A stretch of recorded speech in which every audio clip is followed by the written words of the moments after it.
Hello everyone, আপনাদের সবাইকে স্বাগতম আমার নতুন একটি ব্লগে। দেখা যাচ্ছে আমাদের নৌকাটা ভাঙা হচ্ছে, পুরনো হয়ে গেছে, তার জন্য তো ভাঙা হচ্ছে। নতুন একটি নৌকা বানানো হবে। ইতিমধ্যে চারিদিকে পানি থই থই করছে, পানি নেমে যাচ্ছে। আবাদি জমি, এখন মানুষ কৃষিকাজে ব্যস্ত।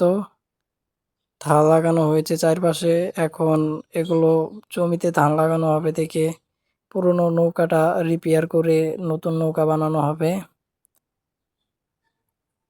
অনেক সুন্দর পরিবেশ, রোদ নেই দিনে, বর্ষাকাল তো তার জন্য বেশি রোদ নেই।